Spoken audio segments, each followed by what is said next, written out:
On News Hour tonight. Benue youths block Makurdi roads over fresh massacre.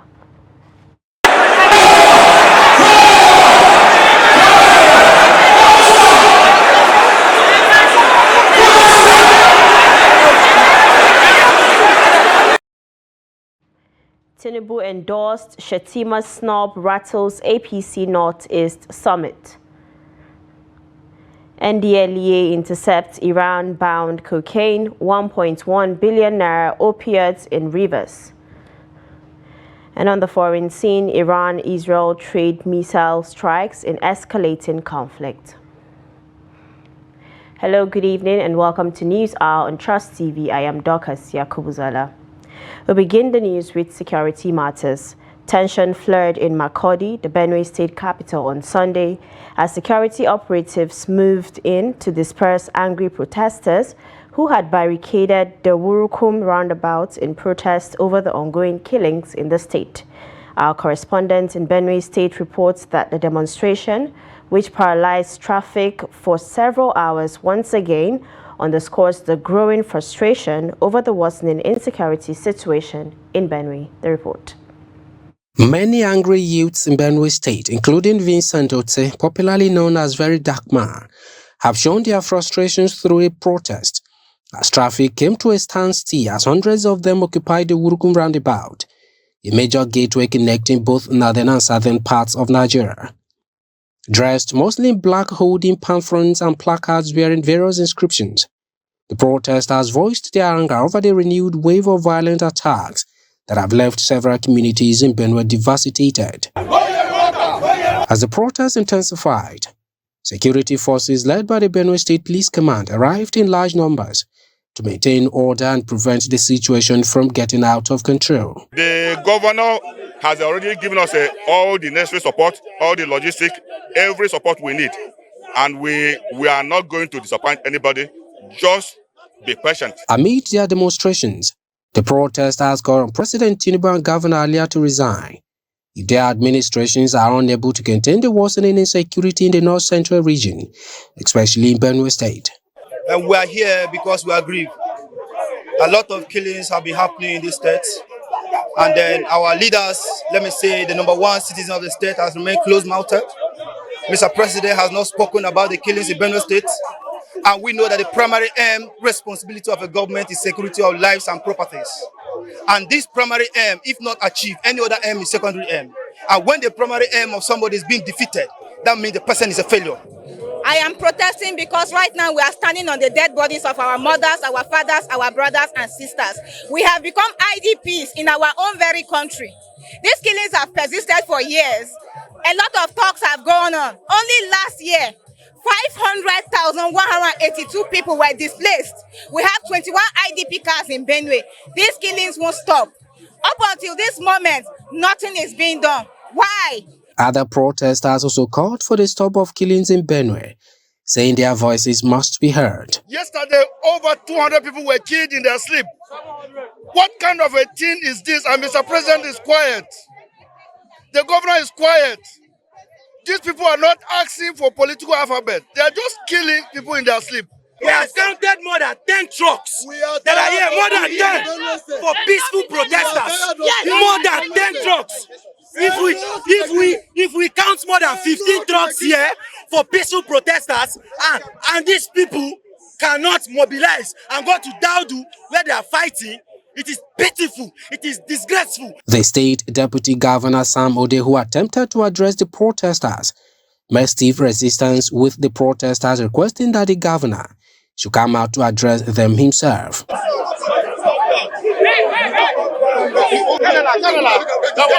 As tensions escalated, security operatives eventually moved in and forcefully dispersed the protesters. Many were seen fleeing as police cleared the barricades and reopened the road to traffic. The protest was brought under control without any reported casualties, though heavy security presence remains in the area to forestall any further breakdown of law and order.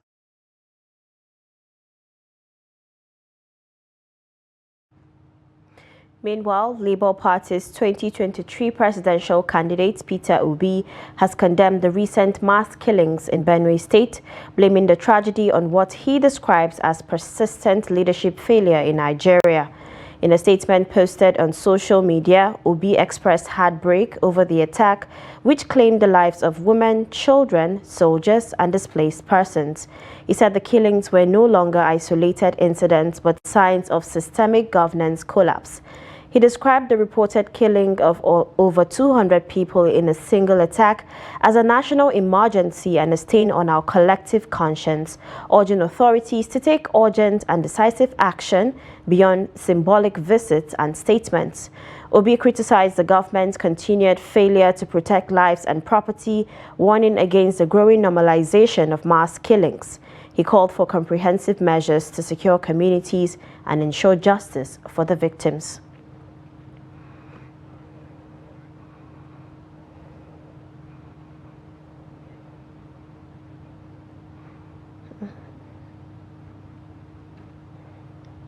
Now talking politics, President Bola Tinubu met on Saturday evening with several prominent figures from the opposition People's Democratic Party (PDP), signaling possible early political realignments ahead of the 2027 general elections. The meeting, held at the Aso Rock Presidential Villa, was led by the Minister of the Federal Capital Territory, Wike, and included some of his closest allies, mainly former members of the now-defunct G5 governors, a group that opposed the PDP leadership during the 2023 elections. Wike, then outgoing governor of Rivers State, played a key role in the group's decision to reject the PDP presidential candidate Atiku Abubakar in favor of Tinubu, who was the All Progressives Congress candidate at the time. Following Tinubu's victory, Wike was appointed Minister of FCT in August 2023. Those present at the meeting included former Ekiti State Governor Ayodele Fayose and two members of the G5 group, former Governors Samuel Ortom of Benue and Okezie Ikpeazu of Abia. While the details of the discussions were not disclosed, sources indicate the talks focused on strengthening cooperation and possibly integrating the former governors into the current political structure.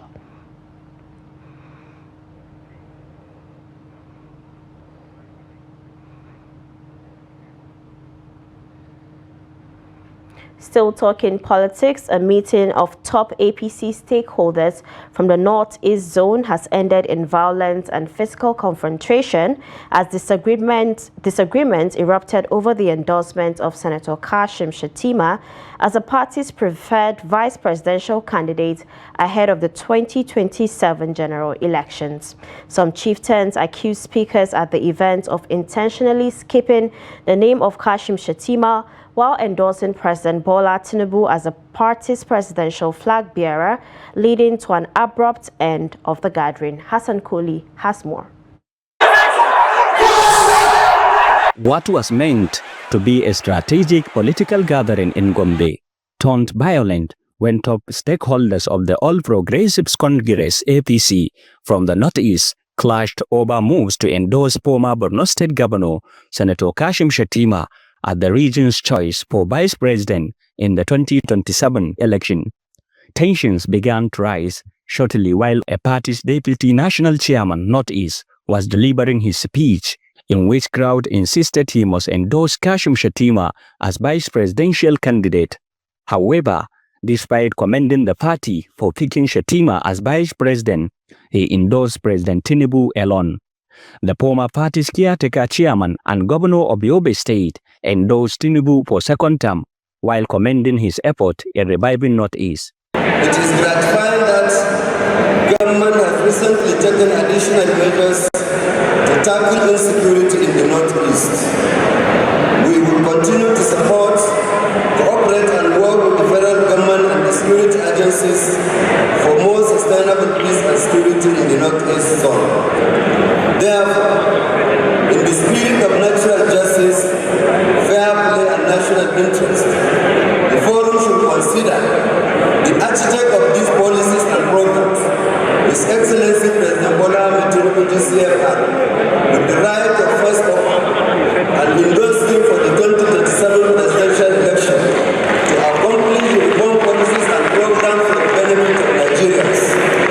The national chairman of the party, Abdullahi Umar Ganduje, with some governors, had endorsed Tinubu for second term without mentioning Vice Kashim Shettima, which raises many questions of the possibility of dropping the current vice president from APC ticket in 2027.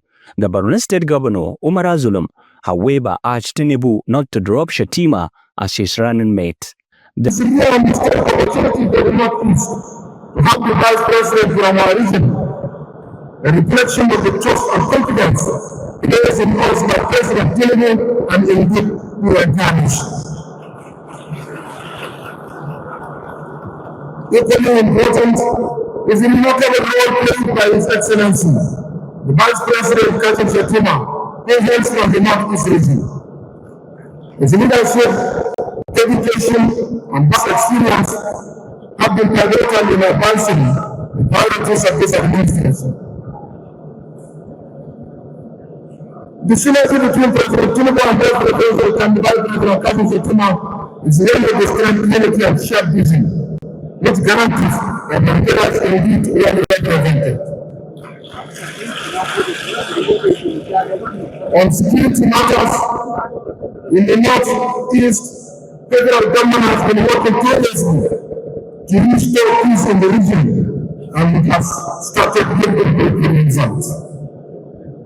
I must commend the President, the armed forces, the service chiefs, and indeed our own, the National Security Advisor, and having made a for this initiative. The division highlights deep cracks within the APC's Northeast bloc, with some party members warning that imposing candidates could cost the party dearly at the polls.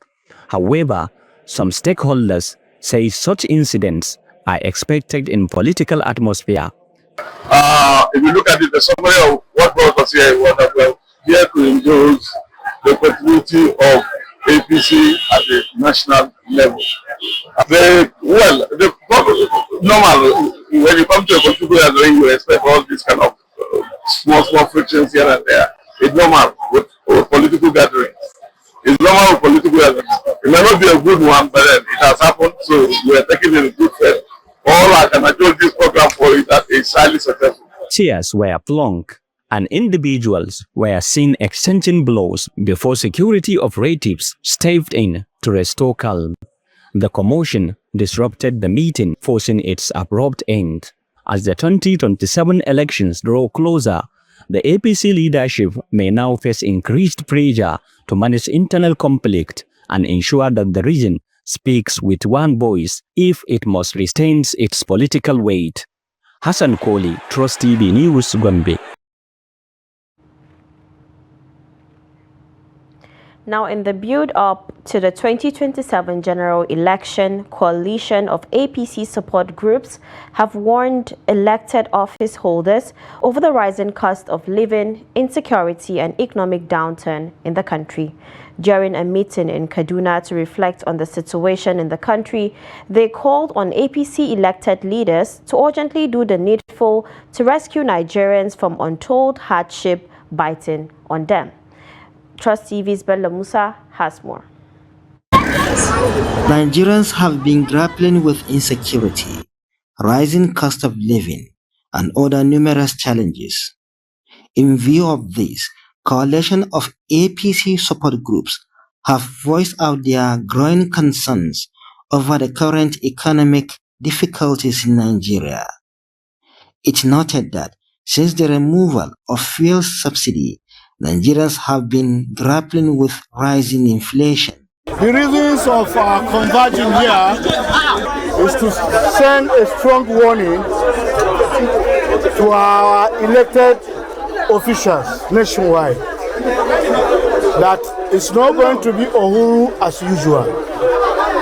That the masses have now come to realize that 80% of them are not doing the right thing.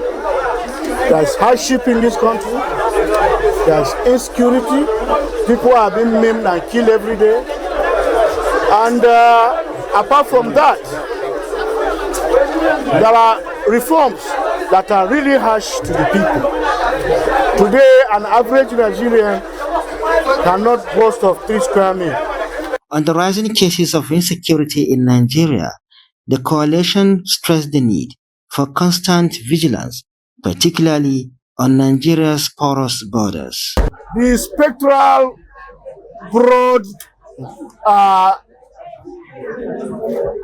lack of diplomacy that sent away even 3 of our neighboring countries to sever their relationship with Nigeria, enhanced, bringing in arms and bandits because of our porous borders. So we like the government also to look into that area. We all know that the army is the mother of the armed forces, that's the land army. And they are doing what they can. We are asking them to do more. We're encouraging them to do more. We will continue to pray them. The North has no problem with security agents. We only have problem with security challenge that we are asking the leaders to, just like they are patriotic, they are nationalistic, we've heard that they are doing everything to quash the security challenges. The calls from the coalition of APC support groups on the government to ease the hardships in the country also resonate with the strong calls from the common man in Nigeria. Bello Musa, Trust TV News Kaduna. In other news, a group by name Maje Obaje Community Development Initiative has issued a grave warning over the escalating security threats facing southwest Nigeria, citing a growing risk of terrorist infiltration and calling for immediate region-led action to safeguard lives and resources. At a press conference held in Bodija Housing Axis, the civic development organization declared the Southwest at high risk of terrorist attacks and unveiled plans for a high-level regional security workshop to be held in July. The report. In an address read by the convener of the group, Akintayo Akindeko, described the situation as increasingly existential. Akindeko referenced a recent alert by U.S. Marine Corps General Michael Langley, who warned of terrorist plans to access West African coastlines for smuggling, arms dealing, and trafficking. According to Maje Obaje, this strategic objective puts states like Lagos and Ondo, both located on Nigeria's south coast and home to critical economic infrastructures, directly in the terrorist crosshairs.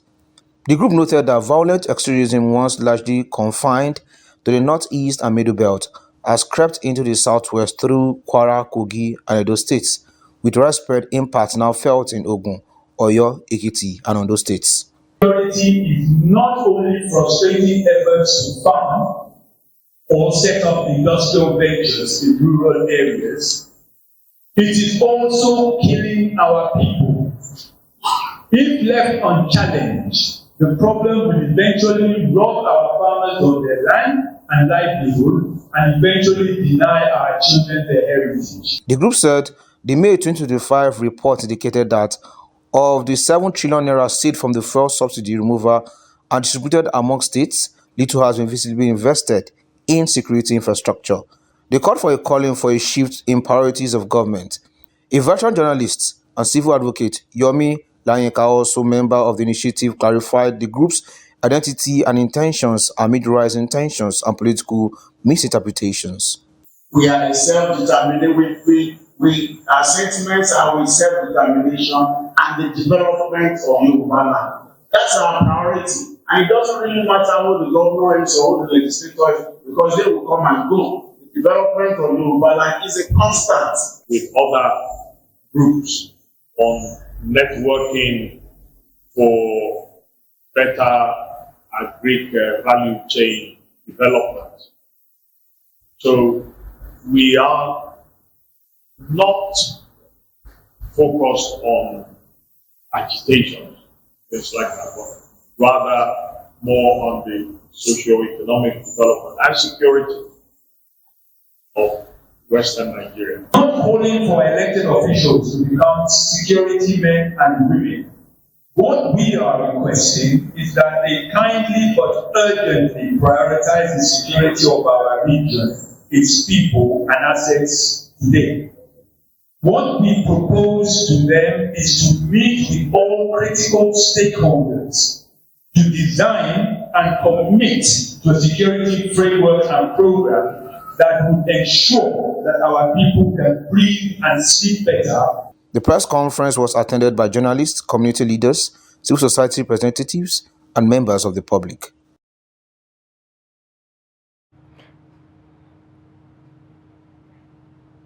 Now we move to Maiduguri, where residents have called on the federal government to crash the cost of transportation by returning subsidy. They also begged the state government to extend its subsidized transportation system to local government areas to cushion the cost of transport fare for residents and workers. They noted that the economic situation of the country is making life more difficult for people to meet other financial obligations and expenses. They want the implementation of minimum wage for local government workers to help cushion the hardship and mitigate the rising cost of transportation. I think every worker is supposed to be leaving house from 8 o'clock to 4 o'clock. If you have come out to come to office to get this mass transit, if you did not get it, if you stay more than 1 hour to 2 hours, that means you are coming lately to the office. The morale of the civil servant has yet now, it has never fulfilled now. If I hadn't been from your doorstep, you can get this transfer to come down to office without problem. That has been solved the problem of workers. Economy has not implemented. What is the reason? Let them implement the local government autonomy. Let them pay the staff their dues as minimum wage. Cost of transportation is very high, it's very cost. From here to even that so-called Bulumkutu or airport, you will pay more than 400 naira. Sometimes the transportation, it makes me very sad and extremely, sometimes that I cannot able to come to the office due to the transport. So after the transport, I can spend something that I can eat break or dinner or 1 or 2 things like that. So it's affecting me. Sometimes I cannot able to go to the work due to the transport.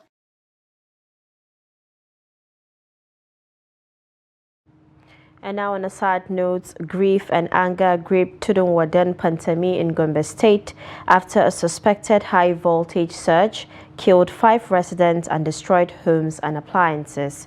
The community is blaming the electricity distribution company and demanding urgent justice. Trust TV's Hassan Koli completes the report. What began as a quiet morning in Pantami quickly turned to horror. A sudden and intense voltage surge, which residents say lasted several minutes, sent electric current beyond normal capacity through homes, leading to the electrocution of 5 individuals. Tudunwaden Pantami are mourning the death of 5 victims electrocuted early hours of Saturday in Gombe. It's a disastrous incident. People are scared and devastated. In fact, most of people here in the neighborhood are fed up with the electricity at all, are ready to go off the grid, so the government has to intervene. It's indeed a huge loss, not only for the family, but entire community and Gombe State at large. He is a good man who used to take care of our demands and the people in the neighborhood. Sani Abubakar, a 23-year-old electrical engineer, was among the 5 people that died in the incident. He was trapped in his room, leaving his family devastated. Abdulrazak Abubakar, a father of 3, recounted his ordeal during the incident he described as unfortunate. It was after 12 midnight when we experienced this high voltage surge. We heard people screaming, and when trying to touch anything, it shocks, leaving us trapped in the house, and our room caught fire. It's indeed a disaster.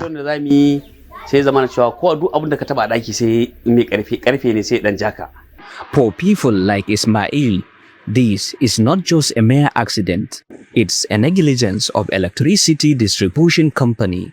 matsaloli dai sun riga da sun faru. Ni dai injina ina zaune da yara guda 6 a karkashina. I myself, together with 6 apprentices, have lost means of earning a living as my grinding machines burnt to the ground. We urge state government to intervene as electricity distribution company neglected our complaint prior to the incident.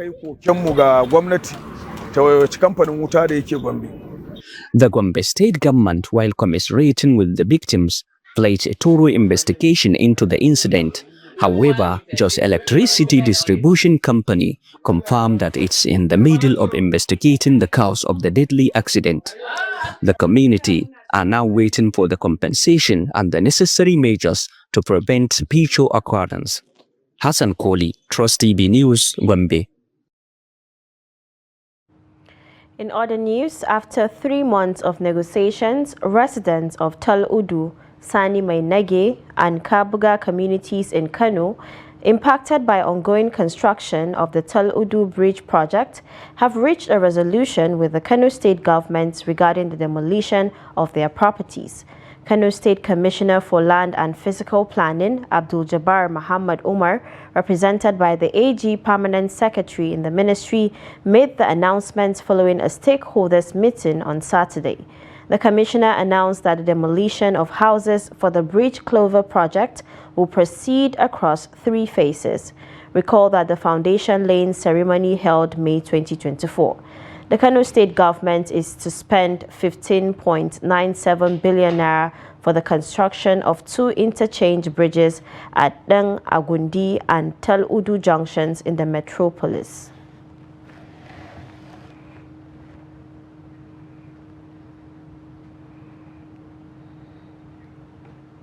This is News Hour on Trust TV. Coming up ahead. Bauchi marks Blood Donor Day, calls for public support. This and many more when we return. Do stay with us.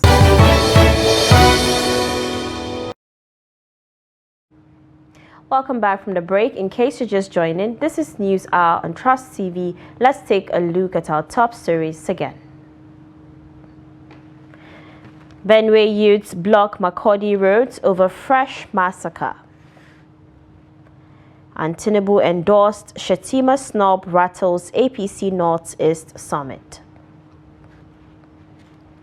Now moving on to more stories, land tilling is often done using bulls in most farming communities of northern Nigeria, which is one of the major activity in ensuring a successful wet season farming.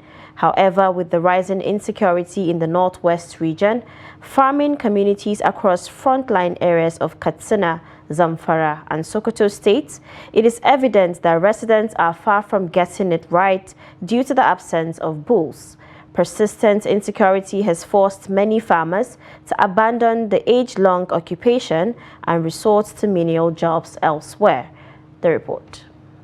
With the spite of heightened livestock rustling occasioned by banditry in Katsina State, farmers are left without bulls to till land and are forced to turn to motorcycles, which is against the normal practice. In farming communities, especially in Jibia, Basari, Safana, Dan Musa, Kankara, Faskari, Sabwa, and Nandume, residents are left without animals including bulls to farm. Farmers complain that absence of bulls has significantly crippled agricultural activities in the region, which further reinforce the urgent need to tackle insecurity before it completely collapses the sector. You see the situation we are trying to avoid. Now people have lost almost everything to insecurity. You can see we have been reduced to nothing. We don't have animals. We can't farm. What do you expect? According to reports, peasant farmers are the worst hit and are currently struggling to hire either motorcycles or camel, which are very expensive. We still land using motorcycles out of necessity because it is difficult and expensive, while bulls or camels are cheaper and faster. Look, even camels are now in this business of farming. In northern Nigeria, what we normally use are bulls. Greater percentage of our farmers are peasants. As such, we can't afford modern implements to farm. What we can afford is to hire bulls, and now they are very scarce. We passionately appeal to the state government to look at the area with interest. On some farmlands in Katsina State, Trust TV spotted some peasant farmers plugging with bulls amid fear of bandits' attack. They call on both state and federal government to hasten effort in rescuing them from activities of hoodlum terrorizing farming communities. Though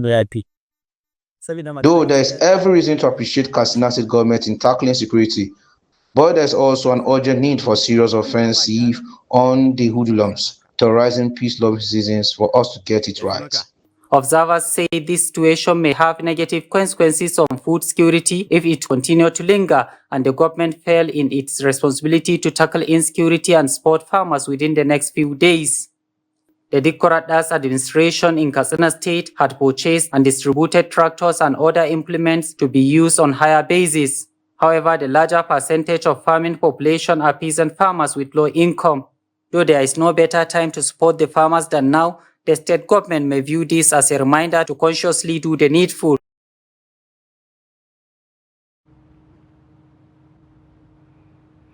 In an effort to restore peace and harmony within and outside Jos, Gangari community of North Local Government Area of Plateau State have sensitized youths of the area to propagate peace through education. The community, under the umbrella of Gangari Youth Forum, emphasized that education is one way to ensure peace in the state and the country at large. Ado Musa completes the report. People from various communities in the Jos North local government area of the state have gathered to deliberate on strategies for restoring peace and stability in Jos North and its surrounding areas. With the theme, the role of education in promoting peace and stability among local communities, the event organizers state that the purpose of the gathering is to spotlight the impact of social evils and inspire the youth to actively advocate for peace through education. The youth organization plays an important role. Why? Because youth have energy, time, and everything at their disposal. They are bona fide members of the communities where they live. We call them autochthons, the natives of the community. They know the splash points of these communities. Therefore, they can easily contribute by identifying the miscreants, okay, and extending hands of friendship to them, bringing them, integrating them into the society rather than alienating them. Once you do that, there will be stability. So it's all about taking responsibility for our health, doing things that are right, avoiding poisons, toxins in our environment, avoiding things, especially plastic, in our kitchen utensils as much as we can. It's near impossible to avoid plastic completely, but we can minimize it because it is playing a role. There is this issue of nanoplastic. It's all part of the things we do. We should eat the right food. Chairman of the occasion and the forum chairman spoke about the reasons for organizing the event. That the youths on the other side can be used as drivers of conflict, either to initiate or to escalate conflict. But when youths are working towards promoting peace, they need the support and cooperation of all. So he has assured them of his cooperation at all times and his readiness to support such worthy causes by the youth. And he asks that all should support. If you look at what has been happening in our communities, social vices, other menaces, so that is how do we contain them? We can be able to resolve and contain them through such gatherings, through sensitization, so bring together technocrats, academicians, so that they are discussants to discuss possible ways or how to bring about peace, especially we on the plateau, what we've experienced years back. So we don't want to see what we've experienced, generations coming at least to experience such. Participants at the event, especially the youth, we are called to embrace peace to ensure community development, as without peace, no community would thrive. Ado Musa, Trust TV News, Jos. A renowned advocate for girl-child education, Joy Obadie, is set to embark on a solo bike ride from South Africa to Kenya. The initiative aims to empower young girls to become successful and self-sufficient. Obadie highlighted the barriers girls face globally, including lack of representation in the global development agenda. She emphasized that every penny made from this adventure will be used to train and support selected girls. Obadie recently visited St. Anne's Secondary School in Ibadan, where she encouraged girls to aim higher and break boundaries. The principal of the school hailed Obadie's initiative and advised the government to increase funding for girl-child education. My ride is centered around the girl child because it's personal to me. I went through stuff and it motivated me to be the person I am today. So they are the ones I can connect with the most because I'm a girl and it's what I went through. The girl child is very vulnerable, which I'm sure everybody in the society knows. We don't need to emphasize about that. So yeah, that's what I'm concentrating on because I truly know the vulnerability. I know firsthand how vulnerable the girl child is, especially when they don't have guardians, parents as such, yes. It's our pride to have her around, especially in a time like this when many students are straying away from learning. They need to know, students need to be aware that knowledge added to skill development goes a long way in life. It inspired us that we should face our studies, and when we get to the university levels, that we should face our study, that we should not be involved in any group that will make them expel us or suspend us from school. And our story inspired us that we should face our studies and become the person we want to become in future.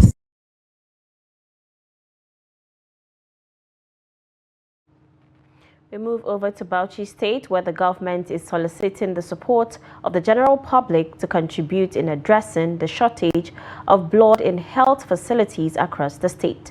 The Commissioner of Health, Sani Muhammad Dambam, made the appeal at the blood bank unit of Abubakar Tafawa Balewa University Teaching Hospital, Bauchi, in commemoration of the 2025 World Blood Donor Day in the state.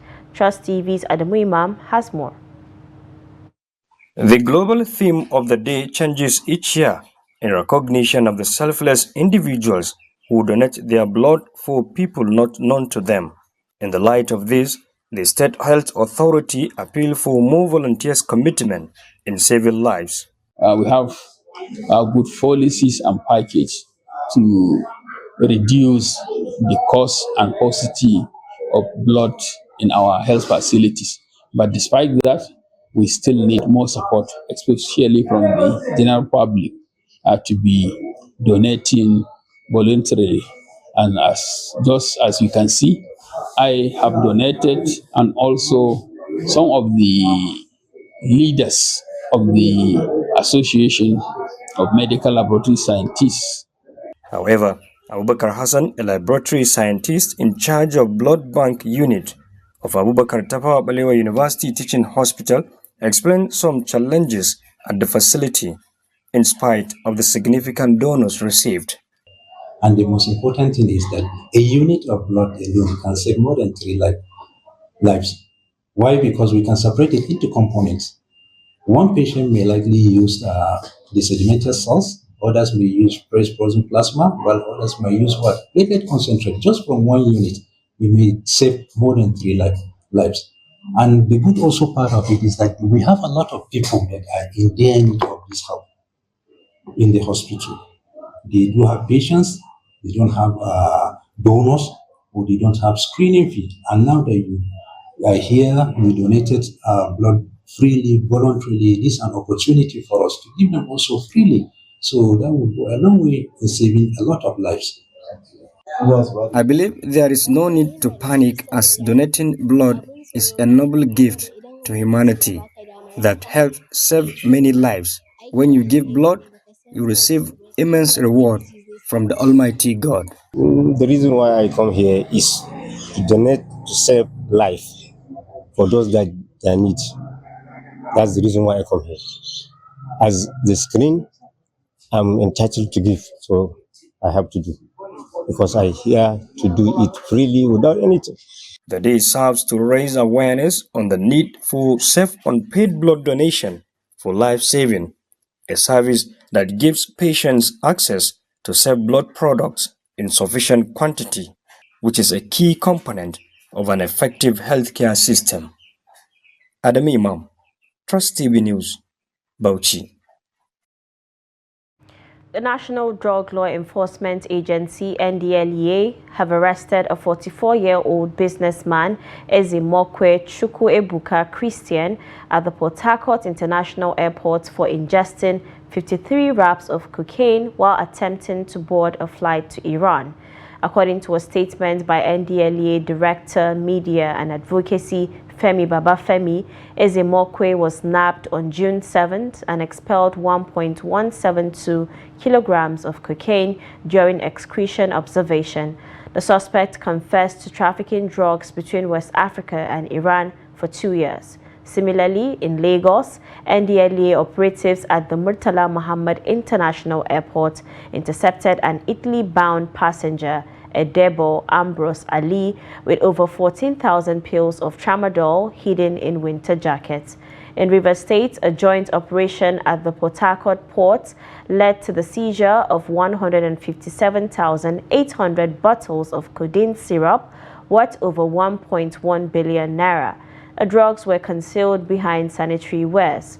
Also, in Cross River, NDLEA raided a warehouse in Odupani and recovered 2,687 kilograms of skunk, while 3 suspects were arrested. Meanwhile, in Bauchi and Lagos, over 800 kilograms of cannabis was seized from vehicles and a wooden boat, respectively. NDLEA Chairman Brigadier General Muhammad Buba Marwa, retired, commended officers for their commitment in service to the nation.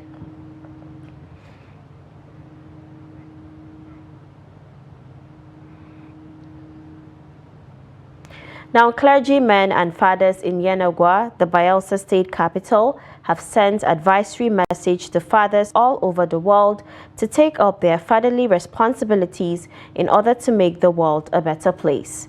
According to them, one thing is to bear the name and another is taking responsibility as a father, advise children and guide them in the ways of the Lord. Trust TV's Friday, Ebimobuwe Peter completes the story. Saying father is the head of a home, a good father plays a vital role in their child's life, providing love, support, guidance, and setting a good example and teaching values. Pastor Moses Etume of Faith Victory Church and Pastor Desmond Egbo call on all fathers to speak the right words to their children and not leave them behind. If you take care of a child, you are taking care of a nation. God's word told Abraham, he said, a nation is seed in your loins. He said, from that seed, he said, shall all the family of the earth be blessed. So when you take care of a child, you are not just taking care of a family, but you are taking care of a nation. A child when nurtured can be a very good politician that will lead a nation today. And that is why I'm advised to every parent that they should take care of their children and their family very well. For God to choose me, bring me out as a young man, and today I have sons and daughters that are calling me father. I am blessed. If I look around me, I see people that I can talk to as children. So I'm very happy to be a father. All the fathers should take responsibility. The way we know how things are in the world now, but you can't leave that thing that God has given to you. Some parents are leaving their family, running away from families because of hardship. No, I am advising every parent to take up responsibility. Train the children, advise your children, bring them up in the fear of the Lord. Just the way that somebody has helped us to be a man today, and we are growing, we still need to take other children too. Teach them well. I'm advising them. A father, Austin Ogiowo Febo, highlight the sacrifices men put in for family to function. Fathers need to be responsible, to be disciplined, and be disciplinarians in their homes, in their houses. And where they lack that, the children will go astray, and God will hold the fathers responsible. Parents should control children with regards to social media corruption and misuse, and the parents should be concerned about the friends their children, keep, so that they can model them to produce the next generation that's responsible, that's God-fearing, and as straightforward as our generation is. It's time of the year to celebrate and honor all dads for their affection, warmth, and unconditional love. The day celebrated on the 3rd Sunday of June in many countries fall on June 15 this year. From Yenagoa, Friday, Ebimobowe Peter, Trust TV News. And now in business, Nigerians imported food and beverages worth 1.67 trillion naira in the first quarter of 2025.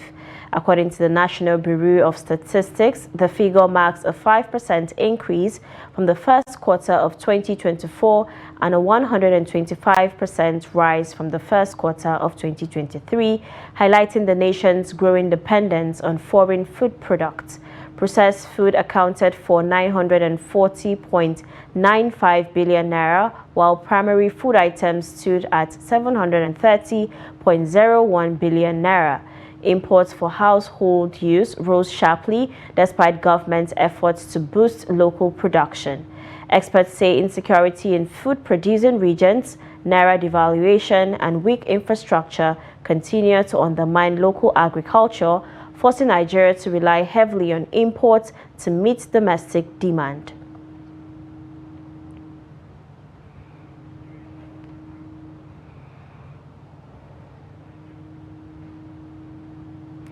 Dangote Petroleum Refinery has announced the free distribution of petrol and diesel to marketers, dealers, and other large users across the country.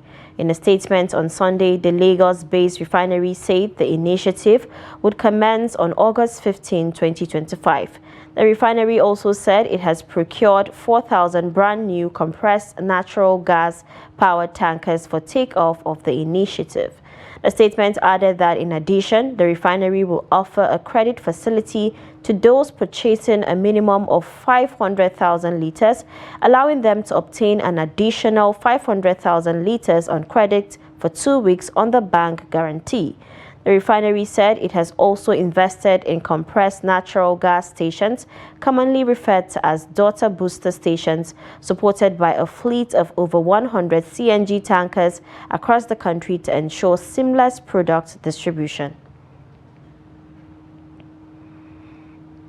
Now, away from Nigeria, Iran and Israel continued to exchange missile strikes overnight into Sunday, marking the third consecutive day of hostilities since Israel's initial attack on Friday morning. Israeli airstrikes reportedly killed 9 senior nuclear scientists and several top generals in Iran. Tehran's UN envoy said the attacks left 78 people dead and over 320 injured. In retaliation, Iranian missiles struck Tel Aviv, with one hitting a residential area, prompting urgent rescue efforts. The escalating conflict led to the cancellation of a planned 6th round of indirect U.S.-Iran nuclear talks in Oman. Oman's foreign minister confirmed the talks were called off after Israel's renewed strikes. U.S. President Donald Trump distanced the U.S. from the conflict, warning Iran against retaliation and threatening overwhelming military response if American interests are targeted. Meanwhile, China has condemned Israel's actions. Relatives of victims of India's plane crash waited on Sunday outside the mortuary of the civil hospital in Ahmedabad to receive the bodies of their loved ones. Hundreds of relatives of the crash victims have provided DNA samples at the hospital. Most bodies were charred or mutilated, making them unrecognizable. After concluding formalities, authorities transferred a number of bodies in coffins into ambulances for relatives to hold funerals. Civil hospital official Rajneesh Patel said on Sunday that they had DNA matches for 32 of the crash victims and that their families had been contacted. He said 14 bodies had been collected so far by relatives. The London-bound Boeing 787 struck a medical college hostel in a residential area of the northwestern city of Ahmedabad minutes after takeoff on Thursday, killing at least 270 people on board and on the ground. One passenger survived. And now in sports, former Nigerian international Sunday Olise has disclosed that he has always kicked against the appointment of a foreign coach for the Super Eagles. Olise made this known in an interview on Sunday, stating that home-based coaches would have done a good job with the senior national team. He also believed that the appointment of a foreign coach is a sign of disrespect to local coaches and the nation. As to the importance of the defense midfield role on the team, a 1994 Africa Cup of Nations winner stated that Wilfred Ndidi has the quality to excel in the midfield role.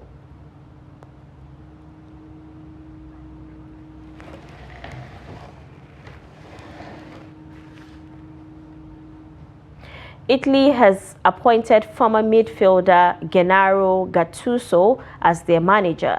The AC Milan legend replaces Luciano Spalletti, who walked away last week.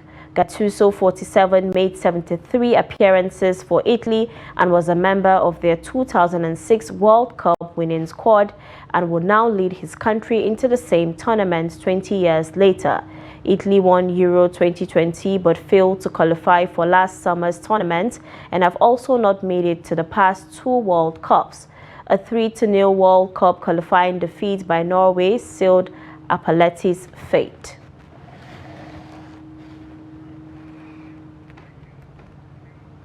And with that, we wrap up News Hour on Trust TV. Do not forget to follow us across all social media platforms for more programs, news, and documentaries. My name is Dorcas Yakubuzala. Good night.